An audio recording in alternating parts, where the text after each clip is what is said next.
이제 좋은 계절이에요, 그렇죠?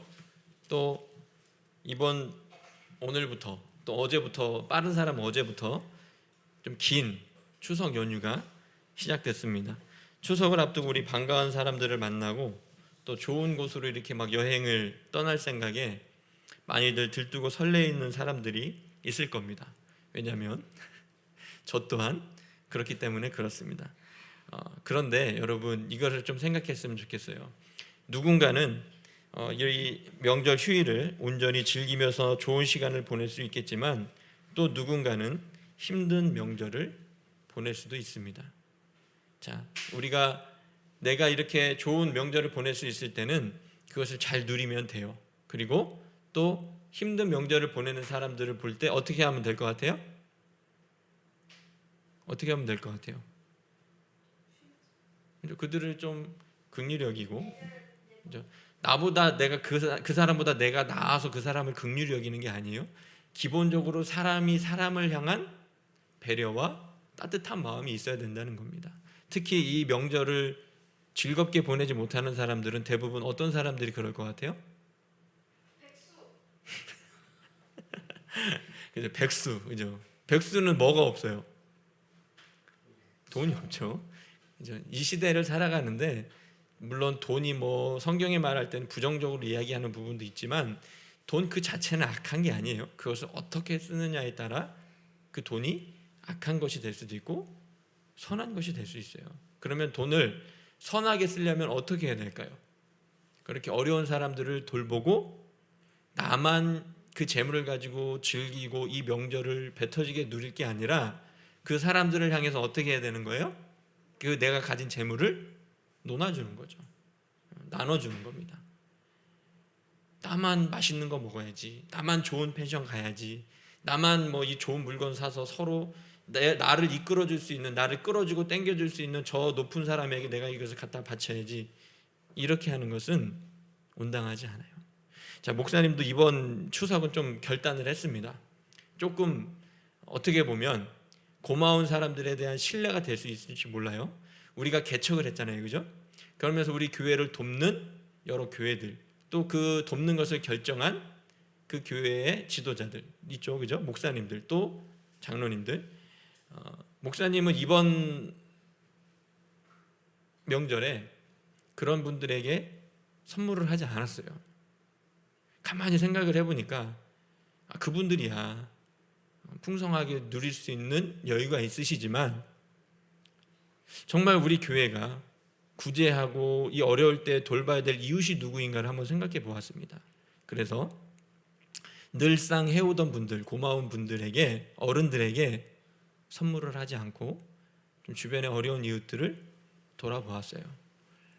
이게 바로 하나님께서 기뻐하시는 거라고 생각을 했습니다. 물론 그분들에게는 내가 여유가 생기면 감사한 마음을 표해야 되는 것이 맞지만 내가 그럴 수 있는 여유가 되지 않을 때는 그런 분들을 챙기는 것보다 누구를 챙기는 게 더 맞다고요? 나하고 일면식이 없어도, 나하고 그렇게 친하지 않아도, 나에게 어떤 이익을 주지 않았어도 주변의 어려운 사람들, 또 누군가 나에게 도움을 요청하는 사람들의 손을 잡아주고 그들에게 나의 물질을 나눠주는 것, 그것이 하나님께서 기뻐하시는 귀한 명절이 아닐까 싶습니다.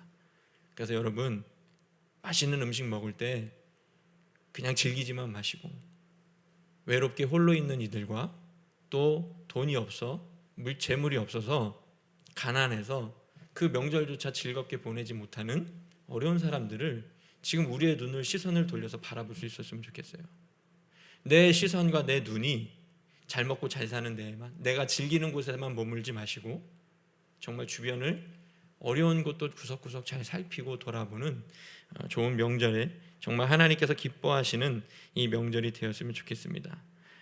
그리고 우리가 이런 풍성한 명절을 즐길 수 있고 누릴 수 있는 것은 또 누구의 덕분이냐면 이때에도 쉬지 않고 일하는 분들의 수고와 노력이 있기 때문에 우리가 이 명절을 잘 즐길 수 있는 거죠.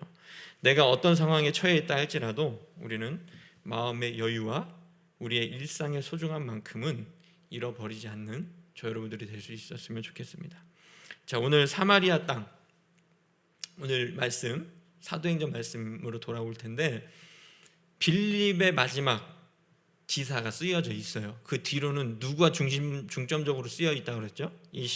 9장에서 사울이 바울이 되는 그 회심의 역사가 나타남부터는 바울의 이야기, 물론 베드로의 이야기도 조금 나옵니다. 그렇지만 이제는 바울의 이야기가 집중되는데, 스데반과 빌립의 이 사건이 기록되어 있는 7장과 8장 요 내용이 이제 끝으로 빌립의 이야기, 다른 사도들이나 다른 사람들의 이 복음의 행전, 사도의 행적의 이야기는 거의 이제 마무리가 돼요.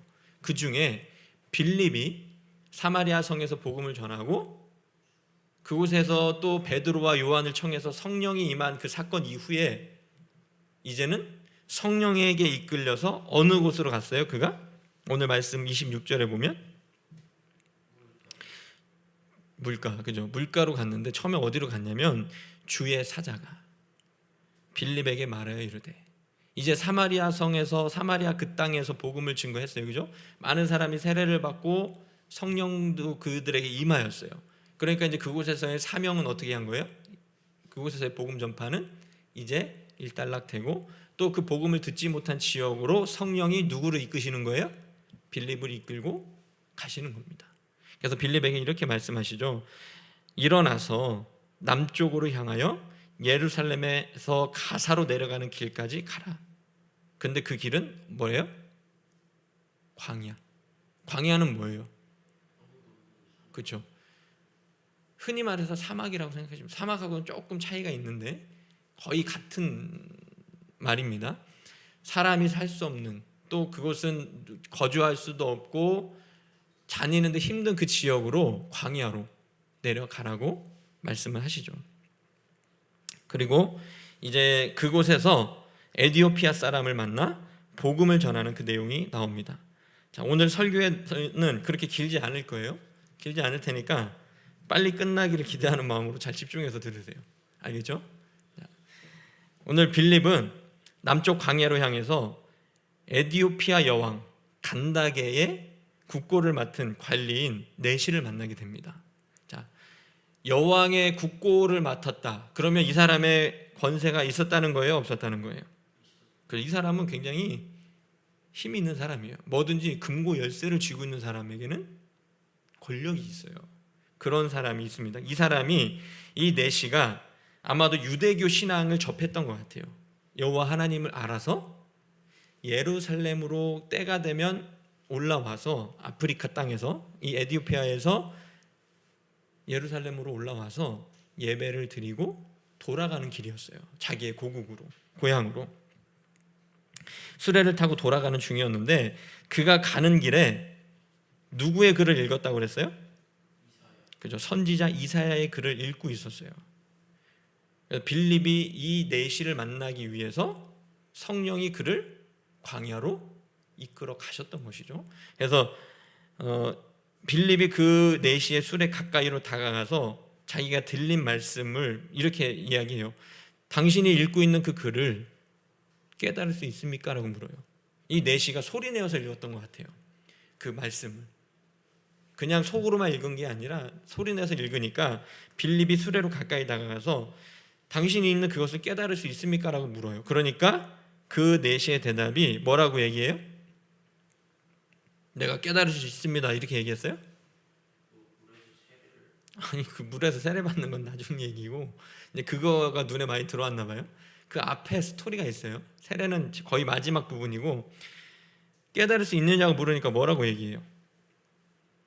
지도해 주는 사람이 없으므로 내가 읽기는 읽지만 깨달을 수 없습니다라고 말합니다. 자, 그러면서 빌립을 청해서 수레에 같이 올라와 앉을 것을 권해요. 자, 이 네시는 어떤 사람이었어요? 그러면 이것을 이 잠깐의 짤막한 이 내용을 들었을 때, 자기가 먼 아프리카 땅에서 있었는데 여호와를 아는 그 신앙, 유대교 신앙을 접하고 그 하나님을 예배하기 위해서 그 먼 예루살렘까지 왔어요. 그죠?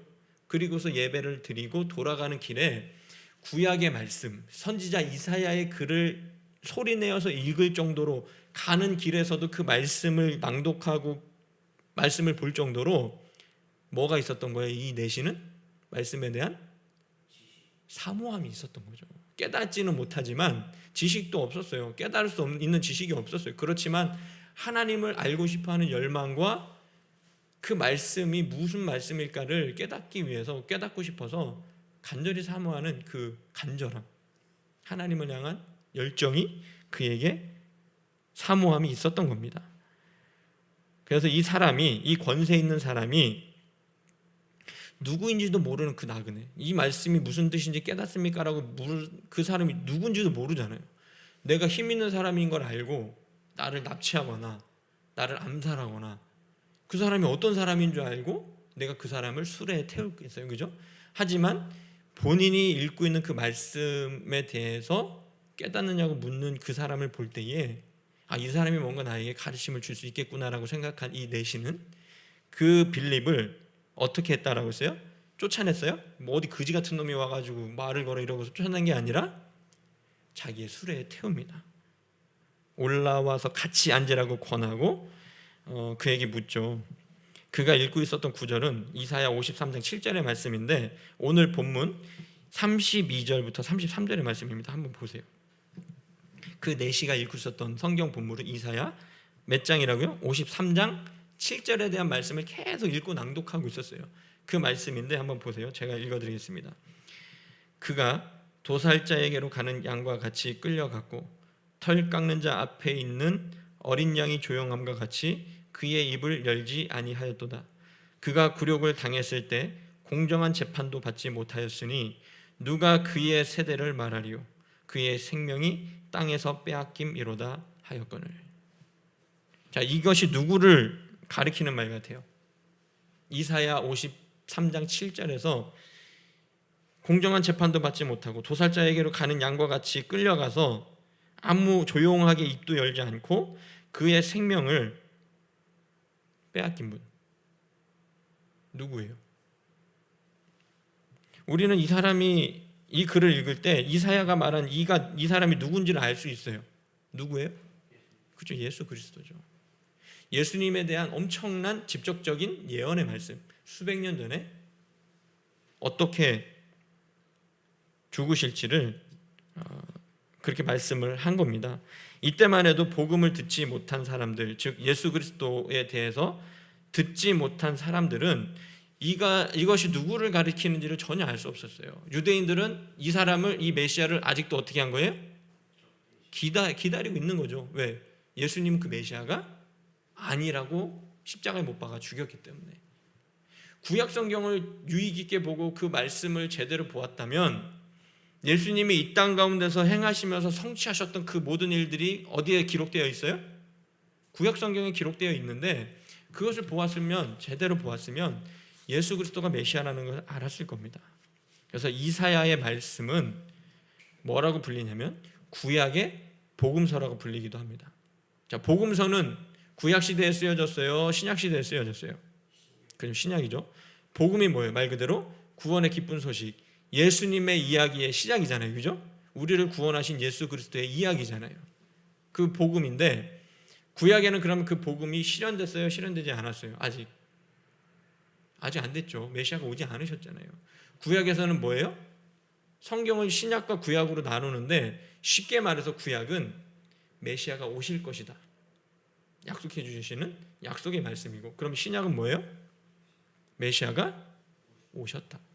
그 약속이 성취되었다는 겁니다. 그래서 이사야 53장은 장차 오실 메시아에 대해, 예수님에 대해서 아주 구체적으로 묘사하고 언급하고 있는 것을 볼 수 있습니다. 자, 53장 7절 앞부분의 내용을 보면 이래요. 53장이 특히나 예수님에 대해서 직접적으로 설명한, 묘사한 글이라고 했잖아요. 그죠? 다 읽기에는 좀 분량이 길기 때문에 4절부터 6절까지만 목사님이 읽어줄 테니까 잘 들어보세요. 아마 여러분이 이것을 한번 들어봤을 수도 있고 찬양으로도 이게 가사로 좀 쓰여져서 이 찬양을 들어본 적이 있는 사람이 있을지도 몰라요. 잘 들어보세요. 그는 실로 우리의 질고를 지고 우리의 슬픔을 당하였거늘 우리는 생각하기를 그는 징벌을 받아 하나님께 맞으며 고난을 당한다 하였노라. 그가 찔림은 우리의 허물 때문이요 그가 상함은 우리의 죄악 때문이라. 그가 징계를 받음으로 우리는 평화를 누리고 그가 채찍에 맞음으로 우리는 나음을 받았도다. 우리는 다 양 같아서 그릇 행하여 각기 제 길로 갔거늘 여호와께서 우리 모두의 죄악을 그에게 담당시키셨도다. 이게 누구를 얘기하는 것 같아요? 그렇죠. 너무나도 직접적으로 예수님에 대해서 씌어져 있잖아요. 그죠? 그가 찔림은 뭐 때문이에요? 우리의 허물 때문이에요. 그가 채찍에 또 맞음, 그가 상함은 뭐 때문이에요? 우리의 죄악 때문이에요. 그가 징계를 받았기 때문에 우리가 무엇을 누릴 수 있어요? 하나님과 평화를 누릴 수 있고, 그가 채찍에 맞았기 때문에 우리는 나음을 받았고, 그런데 우리는 다 양 같아서 제각기 지멋대로 제 길로 갔지만 여호와께서는, 하나님께서는 그 모든 우리의 죄악을 누구에게 담당시키셨어요? 십자가에서 예수 그리스도에게 담당시키셨습니다. 이게 바로 이사야서를 구약의 복음서라고 부르는 이유예요. 이처럼 직접적으로 예수님의 고난과 죽음에 대해서 아직 일어나지도 않은 그 일을 수백 년 전에 이렇게 기록했다는 것은 놀라운 일이죠. 그죠? 이 구약의 이 약속의 말씀, 너희를 구원할 메시아, 너희가 제각기 너의 길로 갔지만 그 너희의 모든 죄악을 내 아들 예수 그리스도에게 담당시킬 거다. 예수에게. 자, 하나님은 이토록 우리를 사랑하시죠. 우리가 그럼 어떤 존재예요? 그 절대자이신 하나님이 자기의 아들을 희생해서 우리를 구원할 만큼 우리를 향한 사랑이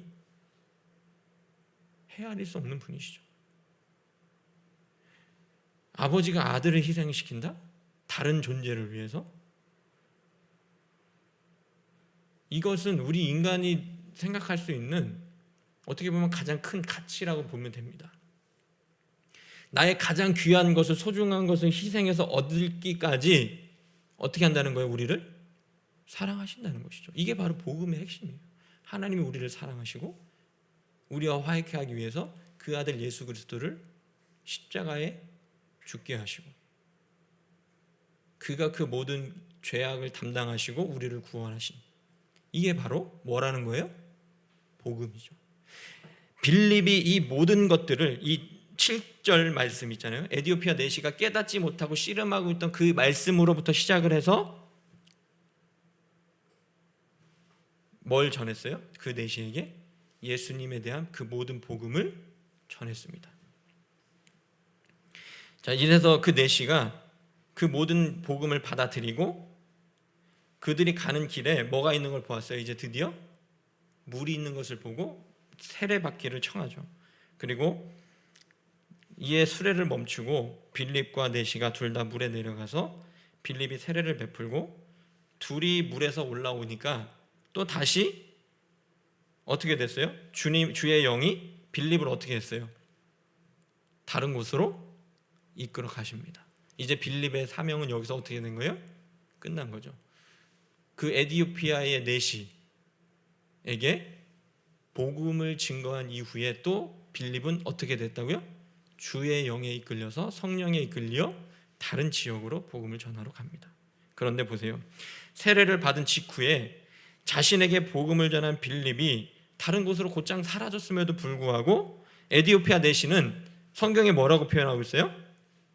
기쁘게 길을 감으로 그를 다시 보지 못하니라. 내시는 기쁘게 길을 떠납니다. 왜 기쁘게 떠났어요? 이제는 자신이 깨닫지도 못했던 그 말씀, 자신이 사모했지만, 정말 말씀에 대한 사모함과 갈급함이 있었지만 깨닫지 못했던 그 복음, 말씀을, 성경을 이제는 누구를 통해서 그 말씀이 다 해석되고 풀린 거예요? 예수 그리스도를 통해서 복음을 확인하고 복음을 받아들였기 때문에 이제는 기쁨으로 자기의 고향 땅으로, 고국으로 돌아갑니다. 그래서 기쁨으로 그 길을 떠나요. 세례를 받은 이후에. 자, 이것을 보았을 때 복음은 민족과 인종, 신분의 높고 낮음을 초월해서 모든 사람에게 차별 없이 전해지는 구원의 기쁜 소식이라는 것이죠. 그 사람이 부자여서 여왕의 국고를 맡고 있고 권세 있는 사람이라서 복음이 그 사람에게 증거가 됐을까요? 아니죠. 그런 권세 있는 자에게도 복음이 증거된 반면 어떤 사람에게도 복음이 전파됐어요? 아주 비천한 노예들에게까지. 이 당시에 고대의 노예는, 이 로마의 노예는 어떤 사람들이냐면 사람 취급도 받지 못했어요. 짐승보다 더 어떻게 보면 낮은 취급을 받고 물건처럼 사고 팔리기도 하고, 주인이 그 노예를 마음에 들지 않으면 죽여버려도 아무런 제재를 받지 않는 그런 사람들에게조차 복음은 증거됐습니다. 그래서 나중에 주인과 종이 함께 예수님을 믿어요. 그 노예가. 그래서 벌어지는 갈등도 있어요. 그런데 바울은 어떻게 하냐면, 네가 주인이지만 그 노예도 하나님을 믿는 같은 자녀이기 때문에, 성도이기 때문에 그를 불쌍히 여겨줘라. 또 그리고 노예에게는 어떻게 얘기했냐면, 너의 주인을 주님을 모시듯 상전을 모시듯 깍듯하게 모셔라. 서로 섬겨주고 모시라고 합니다. 이건 복음은 뭐예요? 이때 당시만 해도 신분과 계급을 초월한 대단한, 어떻게 보면 신앙을 떠나서도 뭐예요? 이건 대단한 사상이고 철학이죠. 이런 복음이, 이런 가르침이 없었어요. 이때 당시만 해도. 신분의 위계가 확실했고, 정말 뛰어넘을 수 없는 인종 간의, 민족 간의 갈등이 있었지만, 복음은 이 모든 것, 민족과 민족이 대립을 하고 원수 같았던 사마리아 사람들과 유대인들을 화해케 하고, 신분의 높고 낮음을 떠나서 모든 사람에게 공평하게 적용되는 그것이 뭐예요? 증거되는 것이 복음이라는 것이죠. 자, 이 내시를 통해서 아프리카에 복음이 전해졌는지 우리는 성경을 통해서는 알 수 없지만, 다른 역사가나 전승에 따르면 이 내시가 자신의 나라에 돌아가 복음을 전했다는 기록이 있습니다. 오늘 본문에 세례를 받은 내시가 기쁘게 자신의 나라로 돌아갔다는 것과 조금 전에 말한 이 전승을 종합해 보았을 때, 그 내시는 예수 그리스도를 믿는 믿음을 가지고 기쁘게 자신의 나라로 돌아가서 복음을 전했다는 것을 짐작해 볼 수가 있어요. 자, 목사님이 제가 전에도 말했지만, 우리는 복음을 먼저 듣고 구원받은 하나님의 자녀로서 복음을 듣지 못한 자들에 대한 빚을 지고 있습니다. 이게 무슨 말이냐? 사도 바울의 표현대로 복음의 빚진 자로서 복음을 듣지 못한 자들에게 복음을 전할 책임이 있다는 것이죠. 그러나 그 복음을 전한다는 것이 말로만 예수 천당 불신지옥 외치라는 것이 아닙니다. 이 시대의 전도는 우리가 하나님을 믿는 사람다운 품위와 사랑의 모습을 가지고 살아가야 한다는 것이죠. 특히 가까운 친척들을 만나는 이 명절에 우리 친척들 중에는 종교가 다른 사람이 있어요, 없어요? 있죠. 그리고 있을 수도 있고, 또 종교가 없는 사람이 있어요, 없어요? 없습니다. 있습니다. 그들에게 진정 전하고 복음을 전하고 싶다면 말로만 교회 가라고 하지 마시고, 정말 내가 행복하게 사는 모습을 그들에게 보여주시고 그들을 더 섬겨줄 수 있기를 바랍니다. 가정의 불화를 일으키지 말고 내가 더 희생하고 내가 더 그들을 섬겨줄 수 있기를 바랍니다. 하나님을 사랑하듯 이웃을 사랑하는 마음으로 섬기고 그들에게 우리의 삶으로 또 행동으로 주님의 사랑을 느끼게 해 주어야 됩니다. 이것이 바로 이 시대의 복음의 빚진 자로서 복음을 전할 책임이 있는 우리라는 것이죠. 내가 아무리 가족 중에라도 싫은 사람이 있고 다툼이 있는 사람이 있을까요, 없을까요? 그런 사람이 있을 수 있지만 이제 그 사람과 대립하고 또 특히나 신앙적인 부분 때문에 서로 감정 상하지 마세요. 내가 복음의 내 믿음의 근본이 근간이 흔들리지 않는 일이라면 그에게 다 양보해 주세요. 다 양보해 주세요. 별것도 아닌 사소한 것 때문에 복음을 가로막지 마세요. 이제 입만 벌려서 그럴듯하게 말만 할 때가 아닙니다. 말로는 사랑을 말하지만 행동은 전혀 아닌 우리 기독교인의 모습을 보고 세상은 실망하고 그 실망을 넘어서 오히려 우리를 걱정하고 비난하기도 합니다. 심지어는 개독들이라고 욕하고 하나님의 이름조차 욕보이는 것이 현재의 우리들의 모습이에요. 자, 하나님의 말씀이 온전히 선포되고 그 복음이 우리 주변 이웃들에게 빛이 될 수 있도록 우리는 우리의 삶을 잘 살아내시기를 바랍니다. 하나님을 사랑하고 내 이웃을 내 몸과 같이 사랑하라는 주님의 가르침을 그 중심에 두고 복음을 우리의 삶의 증거로 하는 복된 성도들이 될 수 있기를 간절히 소망합니다. 목사님이 아까 처음에 서두에 이야기한 것처럼 우리 주변의 이웃들을 돌보아 주는 것, 힘들고 어려운 이들에게 우리의 재물과 우리의 시간을 나누어서 그들을 섬겨주는 것. 빌립만, 사도 바울만, 베드로만 그렇게 할 수 있는 것이 아닙니다. 우리도 이 시대의 전도자로 부름을 받았어요. 복음의 빚진 자로서 내 이웃과 사랑하는 가족들에게 진짜 복음을, 주님의 사랑을 전하는 이 추석 명절과 앞으로의 우리의 삶이 될 수 있기를 간절히 축원합니다. 기도하겠습니다.